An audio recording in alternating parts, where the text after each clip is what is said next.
بسم اللہ الرحمن الرحیم۔ السلام علیکم، میں ہوں doctor Saeed Afridi, consultant cardiac surgeon, Lahore. آج کا ہمارا ٹاپک ہے بائی پاس آپریشن کا ڈر اور خوف۔ شاید بائی پاس آپریشن جو ہے وہ موت کا دوسرا نام ہے۔ یہ ٹاپک میں نے اس لیے سلیکٹ کیا کیونکہ جب میں روزانہ آؤٹ ڈور کرتا ہوں اور مریض میرے پاس جب اینجیوگرافی کے بعد آتے ہیں اور جب میں ان کو بتاتا ہوں کہ آپ کا تو بائی پاس ہونا ہے، ایک چھوٹے سے ٹائم کے لیے for a very short time of period, like میں جو فیل کرتا ہوں کہ ان کی فیملی والوں کے آنکھوں میں جیسے آنسو آ گئے ہیں، اور لائک وہ ایک ڈر اور ایک خوف ان کے اوپر طاری ہو جاتا ہے۔ اس بارے میں ضروری سمجھا کہ شاید 2-4 الفاظ کہہ کے اگر میں آپ کے اس ڈر اور خوف کو دور کر سکوں تو یہ بہت بڑی کامیابی ہوگی میری۔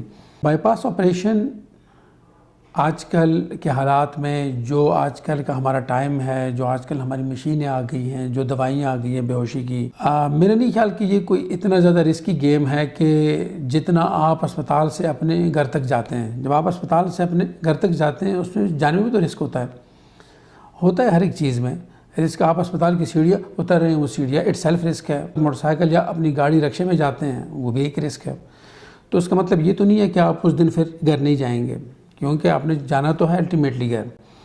تو بائی پاس آپریشن اگر آپ کا دل ٹھیک ہے، 60% ہے، انجیکشن فریکشن 50% ہے، اور آپ کی 3 خون کی نالیاں بھی بند ہیں، تو وہ 2% یا 1% رسک ہوتا ہے نارملی، جو تقریباً میں سمجھتا ہوں کہ ہر ایک چیز میں ہوتا ہے اتنا رسک۔ تو پھر اس کا خوف اتنا زیادہ کیوں؟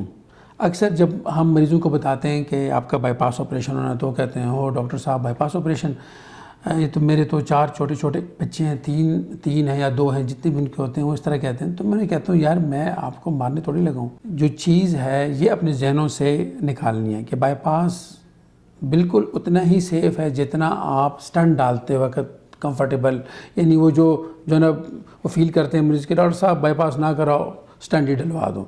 اب جب سٹنٹ نہیں ڈل سکتے تو تبھی وہ ہمارے پاس بائی پاس کے لیے آتے ہیں۔ ہماری بھی یہی ہوتی ہے کوشش کہ اگر کسی مریض کا سٹنٹ ڈل سکتا ہے ہم بائی پاس نہ کروائیں۔ وہ اس لیے نہیں ہم اس طرح کہتے ہیں کہ بائی پاس میں جو خدا نخواستہ موت کی شرح زیادہ ہے، نہیں، وہ بالکل ایکول ہے اس میں۔ وہ صرف اس لیے ہے کہ سٹنٹ کے بعد دوسرے دن تیسرے دن آپ جو ہے وہ اپنے کام پہ جا سکتے ہیں۔ بائی پاس کا یہ ہے کہ آپ کو 10-15 دن کے لیے ریسٹ چاہیے ہوتا ہے، آپ وزنی کام کچھ دنوں تک نہیں کر سکتے، لیکن یہ اتنا ہی سیف ہے جتنا کوئی اور پروسیجر سیف ہے۔ الحمدللہ پچھلے مہینے جو ہم نے 105 106 بائی پاس کیے ہیں، بالکل سارے کے سارے 100% گھر ٹھیک گئے ہیں۔ تو اب اس سے اچھا ریشو تو پھر آئی ڈونٹ تھنک کہ کسی اور چیز میں ہو سکتا ہے۔ لیکن ہم یہ نہیں کہتے کہ اس کا مطلب یہ ہے کہ اس میں رسک بالکل نہیں ہے۔ رسک ہر ایک چیز میں ہے، وہ آپ سے باقاعدہ آپ کا جب آپریشن ہوگا آپ کو بتایا جائے گا، ہر ایک چیز سمجھائی جائے گی۔ اور اس میں اگر آپ بائی پاس نہیں کراتے تو آپ نے اپنے ذہن میں وہ رسک بھی دیکھنا ہے کہ اگر آپ بائی پاس نہیں کراتے تو تب کتنا رسک ہے، پھر تو 100% رسک ہے۔ تو کیا ہم 100% کو 2% رسک پہ پریفر کرتے ہیں، یا ہمیں 2% کو 100% کے اوپر پریفر کرنا ہے؟ یہ تو فیصلہ آپ نے کرنا ہے، اور یہ فیصلہ بڑی سمجھداری کے ساتھ۔ بائی پاس آپریشن جو ہے وہ اگر آپ نہیں کریں گے، ایک تو آپ کا مسئلہ وہ درد کا، وہ سانس چڑھنے کا، اور وہ یعنی ڈیلی روٹین کے کام بھی نہ کرنے کا، وہ ویسے کا ویسے ہی رہے گا۔ اور اگر آپ نے بے احتیاطی تھوڑی سی کی، وہ ورس بھی ہو سکتا ہے اور اچانک ہارٹ اٹیک بھی ہو سکتا ہے۔ جو بائی پاس ہے اس میں اگر ہم دل کی جو 2 نالیاں ہیں، 3 نالیاں ہیں، یا 4 ہے یا 1 ہے، جو بھی آپ کے بائی پاس آپریشن کے لیے بنتی ہیں، اگر وہ آپ کروا لیتے ہیں، ایک تو آپ اس درد کو، اس تکلیف کو کم کر دیتے ہیں یا ختم ہو جاتی ہے۔ وہ جو آپ ڈیلی روٹین یعنی کپڑے چینج کرنا، وضو کرنا، مسجد تک جانا یا مارکیٹ تک جانا، یا ڈیلی اپنے کام آفس تک جانا، یا 1 منزلہ سیڑھیاں چڑھنا، اس میں جو آپ کو درد ہوتی ہے، سانس چڑھتا ہے، ایک تو وہ آپ کا تقریباً ختم ہو جاتا ہے، اور دوسرا آپ کو اچانک وہ ہارٹ اٹیک والا ایلیمنٹ آپ کا یعنی منیمائز ہو جاتا ہے، کم سے کم ہو جاتا ہے۔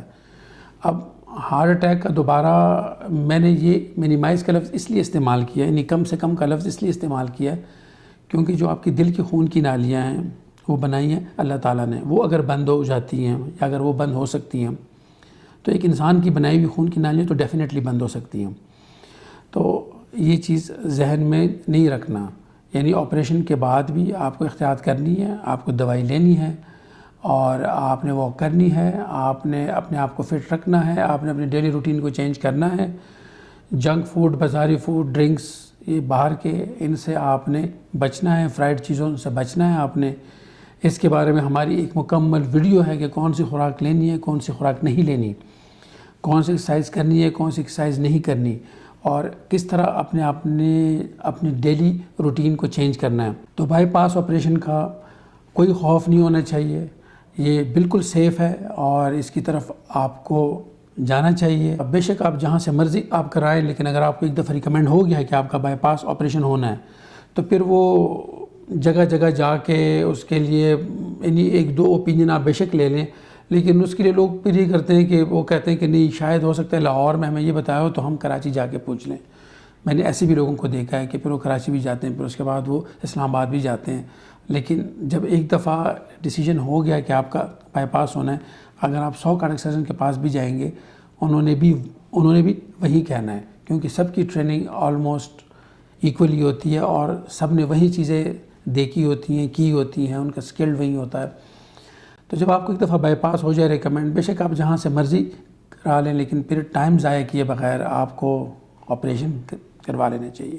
اس میں آپ کا بھی فائدہ ہے، آپ کی فیملی والوں کا بھی فائدہ ہے۔ اگر خدا نہ خواستہ آپ نے آپریشن نہیں کیا، کہیں دل کے پریشر کم ہو گئے، آپ کا کہیں CPR کرنا پڑ گیا اور اس میں آپ کا برین ڈیمیج ہو گیا یا آپ کے گردے ڈیمیج ہو گئے، تو آپ ساری زندگی کے لیے، اپنی پوری فیملی کے لیے آپ ایک لائبلٹی بن جائیں گے۔ انشاءاللہ اس میں آپ کا ہی ہوگا فائدہ اور آپ کی فیملی کا اور آپ کے بچوں کا جو آپ کے اوپر ڈیپینڈنٹ ہوتے ہیں، ان سب کے لیے یہی ہوگی بہتری۔ انشاءاللہ اگلے ویڈیو میں ایک نئے ٹاپک کے ساتھ آپ کے سامنے ہم حاضر ہوں گے، تب تک کے لیے اجازت دیجیے، فی امان اللہ۔